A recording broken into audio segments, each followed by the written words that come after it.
Gusto ko laging mag-umpisa kung paano ako napunta kay Dr. Maceda.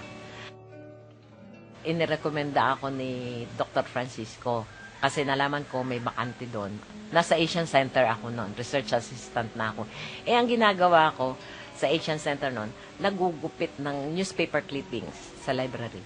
Nakaranas na ako na mag-fieldwork para sa thesis ko sa Sabong. Excited ako, mas gusto ko yung trabahong yun. Sabi ko kay Dr. Francisco, Juan Francisco, Sir, ayoko sa library. Gusto kong fieldwork. Sabi niya, sige, hanap kita. Nung malaman niya na naghahanap na researcher, fieldworker si Dr. Maceda, sabi niya, punta ka kay Pepe. Punta naman ako kay Sir.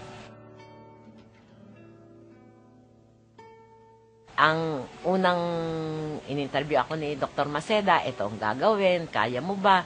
Paano kung papuntahin ka sa hook-infested area? Ang sagot ko noon kay Dr. Maceda, hindi naman ho basta namamarin yung mga tao dun eh. Tatanungin lang muna. Kung makikisaw-saw nga ba ako dun sa kanilang mga problema dun at ginagawa, talagang problema yon. Sabi, hindi naman ho, matatanda naman hong kanta yung kakailanganin ko. Wala silang, wala, I have no use to them. Yun.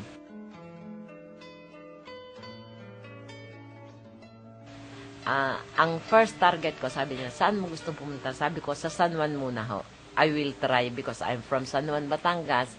Alam ko na may harana, alam ko na may kaluluwa, alam ko na may pandangguhan.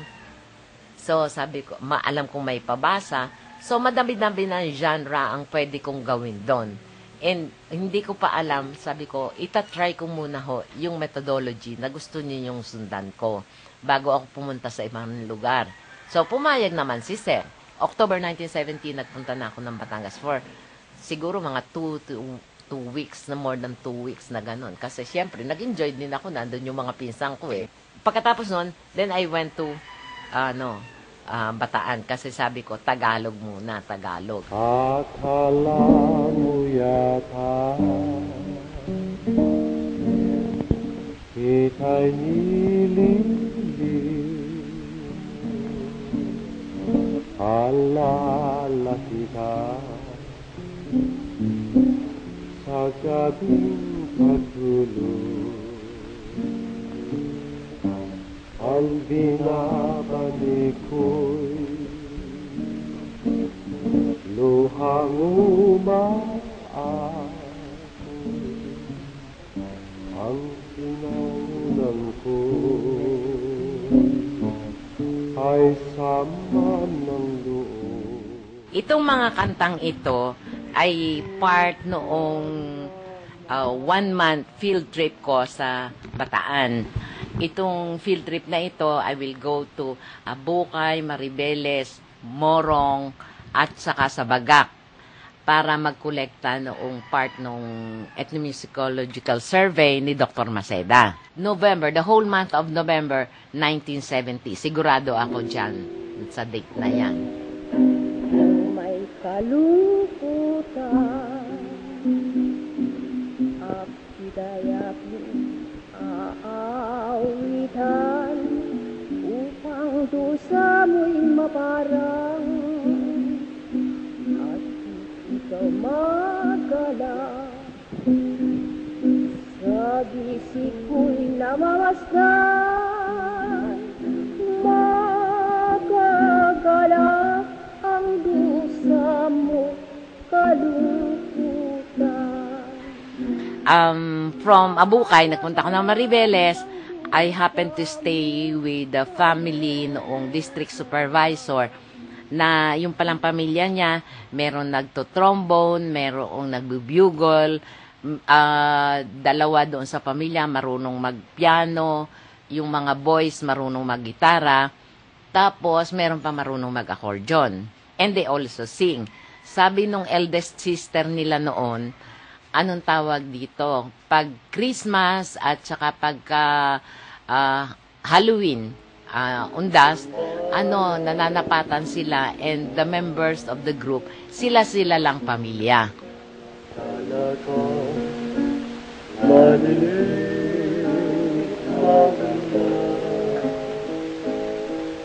napapagsiling pa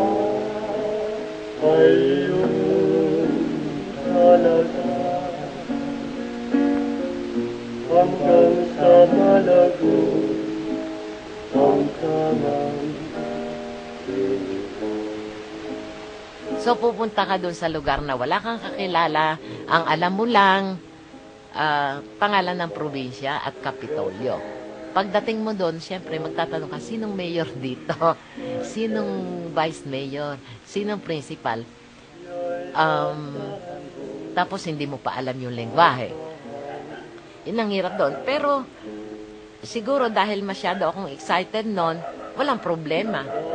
I mean, I get to the people na kailangan namin, yung matatanda. Ang ano doon, bakit yung matatanda ang gusto mong puntahan?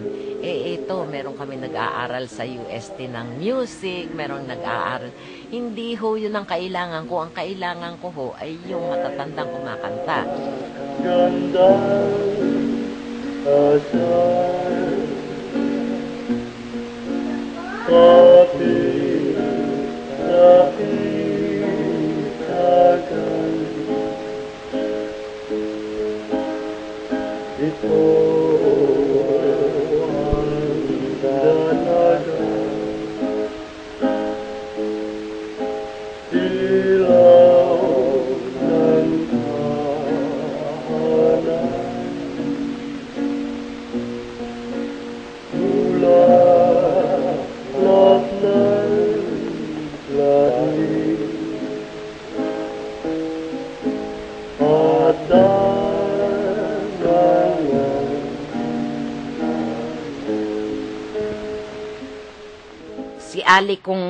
Si Ali kung ano. Ang kumanta niyan ay si Dr. Lamberto Iraula. Siya noong 1970, siya ang director ng Mariveles Mental Hospital. Sa din yung nagigitara. Ali kung ano mati-mati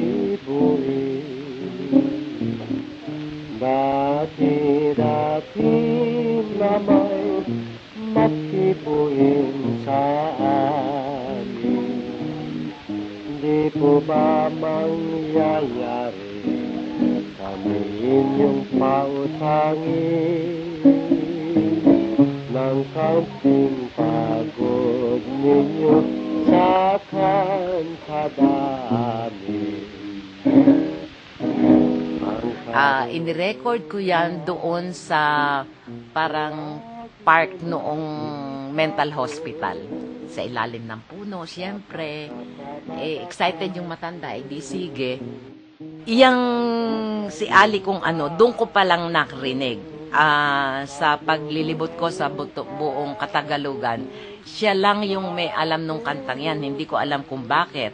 Hindi niya masabi kung saan niya natutunan. Basta daw, nung binata siya, pag nanghihingi siya na yung hinaharanan niya ay kumanta, yan ang kinakanta. At mayabang yung matanda. Sabi niya, tuwing niyang kakantahin yan, hindi makakaayaw yung hinaharanan niya. Laging kakanta, sasagutin yung kanta niya. Sapagkat nababatas ko sa dulo ng iyong baro, sa dulo ng iyong kamison, sa dulo ng iyong panyo, sa dulo ng dihila mo'y nagkasilo-silo.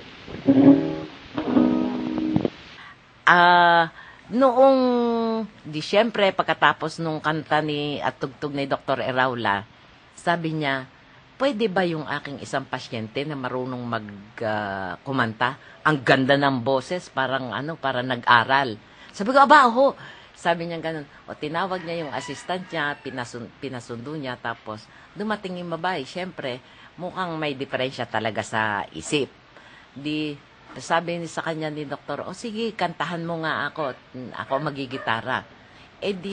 Kumanta naman yung pobre. Nagulat nga ako na matino yung pagkanta ng babae. Natutulog